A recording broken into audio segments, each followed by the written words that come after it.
आज पूरी दुनिया कोरोना महामारी से जूझ रही है।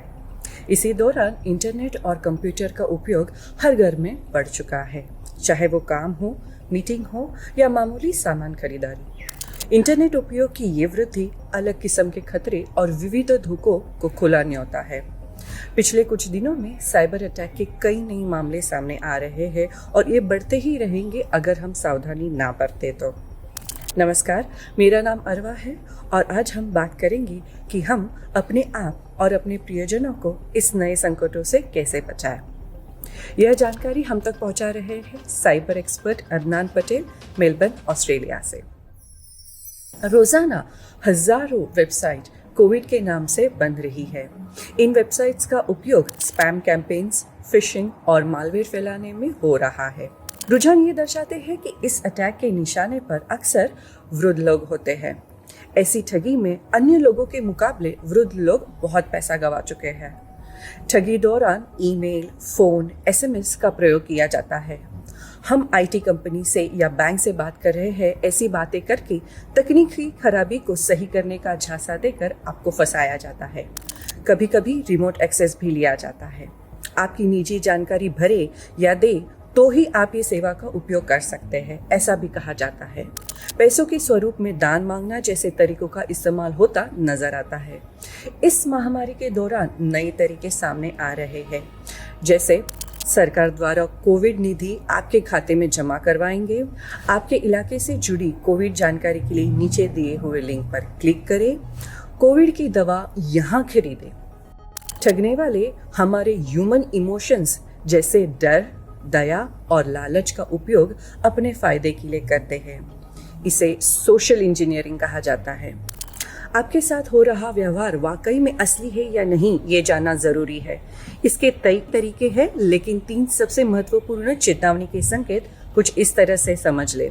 जल्दबाजी दिखाना, आपकी निजी जानकारी पूछना। गौर करें, आपका नाम पूछना भी एक निजी जानकारी समझी जाती है। कोई ऐसी ऑफर जो बहुत ज़्यादा लुभावनी हो, यकीन करना मुश्किल हो, तो शक ज़रूर करें। तसल्ली के लिए मुख्य सर्विस प्रोवाइडर से संपर्क करें।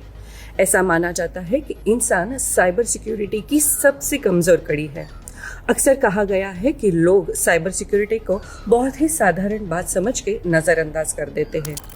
बिना सोचे समझे हम मोबाइल या कंप्यूटर पे कई ऐप्स और गेम्स डाउनलोड करते हैं और अपने बच्चों को भी करने देते हैं। ऐसे फ्री ऐप्स वो मिठाई का टुकड़ा होते हैं जो हानि कर सकते हैं। हालांकि इनमें से कई ऐप्स ऐसे भी हैं जो वाकई में अच्छी सेवाएं देते हैं। अब ऐसे में से सही ऐप का फैसला कैसे करें?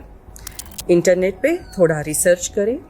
इस ऐप को किसने डेवलप किया है, वह अपने से जानकारी किस तरीके से हासिल करने वाले हैं, इसकी जांच करें। इंफॉर्मेशन सिक्योरिटी पॉलिसी पढ़ लें। ऐसे ऐप्स इंस्टॉल करते वक्त कुछ खास परमिशंस की मांग करते हैं, जैसे कि गेम्स इंस्टॉल करते वक्त कैमरा की परमिशन मांगने पर आपको सतर्क हो जाना चाहिए। ऐसी ही परमिशंस की मांग आपसे ऐप अपडेट्स के वक्त भी हो सकती है, जो हम नज़रअंदाज करके परमिट करते हैं, जिसका फ़ायदा रोग ऐप्स उठाते हैं। रोग ऐप्स नुकसानकारी ऐप्स होते हैं। हम ये सोच लेते हैं कि ऐप्स कुछ देर इस्तेमाल करके उसे अनइंस्टॉल करते तो कोई दिक्कत या परेशानी नहीं होगी, लेकिन हमारी यह धारणा गलत है। हमारे फ़ोन, कंप्यूटर और अन्य डिवाइसेस में बसी जानकारी के प्रति हम बहुत लापरवाह होते हैं। सिर्फ एक फ़ोटो शेयर करना भी कम से कम 20-25 तरह की जानकारी जारी करता है, जैसे आपके कैमरा, फ़ोन का मेक, मॉडल, यहाँ तक आपके कैमरा का सीरियल नंबर भी एक फ़ोटो में छुपा होता है। फोटो कहाँ लिया गया है, इसकी सटीक जानकारी खुली हो जाती है अगर आपके फ़ोन का जियो टैगिंग ऑप्शन ऑन है। अपने मोबाइल कैमरा की डिफ़ॉल्ट सेटिंग की जांच करें, जिसे बदलकर कुछ जानकारी को रिकॉर्ड करने से रोका जा सकता है। इंटरनेट से जुड़े सारे डिवाइसेस की सेटिंग्स समझ लें। घर में लगवाया राउटर जिसके माध्यम से घर में इंटरनेट उपलब्ध होता है, उसका डिफ़ॉल्ट एडमिन पासवर्ड भी बदलना हम भूल जाते हैं। ये घर की नेटवर्क का मुख्य द्वार है। And point security, multi factor authentication, auto screen lock, encryption और ओएस और सॉफ्टवेयर अपडेट्स जैसी चीज़ों का भी उपयोग करें। बिना समझे कोई भी साधारण सी पेन ड्राइव भी इस्तेमाल ना करें। ऐसी मामूली लगने वाली चीज़ें जो हम वीडियो, गेम शेयर करने हेतु से इस्तेमाल करते हैं, यही एक वायरस का प्रवेश द्वार साबित हो सकती है। हम कुछ ज़्यादा ही बेफिक्र हो जाते हैं अगर एंटीवायरस है। एंटीवायरस के होने से हम कुछ भी कर सकते हैं या किसी भी वेबसाइट पर जा सकते हैं, ये समझना गलत है। सोशल मीडिया पे कौन सी और कितनी निजी जानकारी पोस्ट करनी है, इसके बारे में ज़रूर सोचें। पोस्ट की गई जानकारी का दुरुपयोग भी हो सकता है। जैसे आपकी निजी जानकारी की प्राप्ति से आपके नाम पर कोई लोन ले सकता है, सिम कार्ड ले सकता है, जो अगर कोई आपराधिक गतिविधि में उपयोग करता है तो आप परिणाम सोच सकते हैं। सोशल मीडिया पर फ्रेंड्स रिक्वेस्ट एक्सेप्ट कर लेना मतलब ज़्यादा जानकारी को खुला कर देना। इसीलिए आप जिन्हें वास्तविक रूप से पहचानते हैं, उन्हीं को अपने सोशल मीडिया पर ऐड कीजिए। आज के बच्चे भी बहुत ही कम उम्र से इंटरनेट और सोशल मीडिया का उपयोग करते नजर आते हैं। सोशल मीडिया द्वारा फ्रेंड्स बनाने के लिए ये बच्चे अनजान लोगों के संपर्क में आते हैं। इसी दौरान बच्चे साइबर बुलिंग के भी शिकार हो सकते हैं, जिससे उन्हें छेड़खानी, अपमान, उपहास जैसी चीजों से गुजरना पड़ सकता है। ऐसा रवैया बच्चों को डिप्रेशन में भी डाल सकता है। बच्चे मासूम होते हैं, जिस वजह से वो साइबर क्रिमिनल्स का आसानी से शिकार बन सकते हैं। इन बच्चों से गलत हरकतें करवाना, यहाँ तक पैसों की चोरी और निजी जानकारी हासिल करना इन साइबर क्रिमिनल्स के लिए आसान हो जाता है। गेम या सॉफ्टवेयर इंस्टॉल करवाने का लालच बढ़ाकर मालवेयर फैलाने में वो सफल हो जाते हैं। अपने बच्चों से ऑनलाइन सेफ्टी के बारे में बात करना ही उनकी सुरक्षा का जरिया है।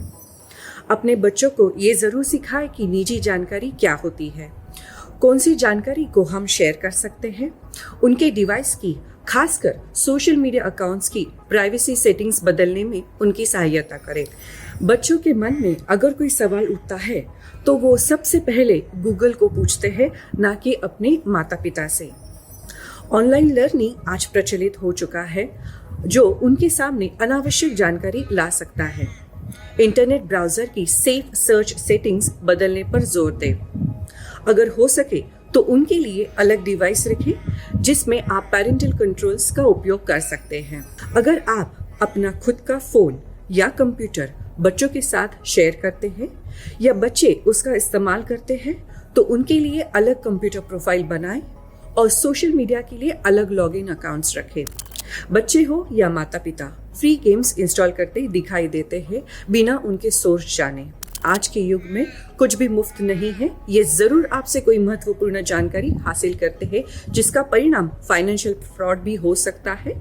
अगर आपके मोबाइल में बैंक की ऐप भी आप इस्तेमाल करते हैं। एक सवाल आपके सामने रख के इजाजत लेते हैं, क्या आप अपनी निजी या कोई अहम जानकारी यूं ही देना चाहेंगे?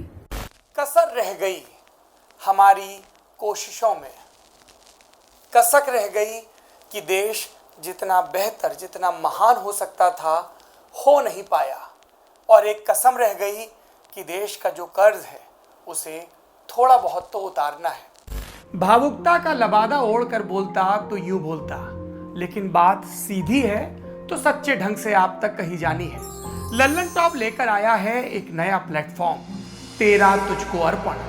ये प्लेटफॉर्म उन सब भारतवासियों के लिए है जो भारत से दूर किसी दूसरे देश की जमीन पर हैं, कभी पढ़ाई के लिए, कभी नौकरी के लिए। ये उन सब भारतवंशियों के लिए भी है जिनकी पहचान का हिस्सा ये महान देश है, लेकिन कुछ कसर और कसक है। तो आइए कसम खाएं कि देश को बेहतर बनाएं। हमें आपसे चाहिए आपके हिस्से का ज्ञान, जो आप लल्लन टॉप के जरिए अपने देशवासियों के साथ साझा करें। ये मस्ती के पल भी हो सकते हैं जब आप कहीं घूमने जाएं और आपको लगे कि सिर्फ मेरे यार दोस्त और परिवार वाले ही क्यों, पूरा देश जाने इन नायाब चीज़ों के बारे में। ये पॉलिसी से जुड़ा, ज्ञान से जुड़ा कोई मसला हो सकता है। तो आइए और लल्लन टॉप की इस नई पेशकश तेरा तुझको अर्पण का हिस्सा बनिए।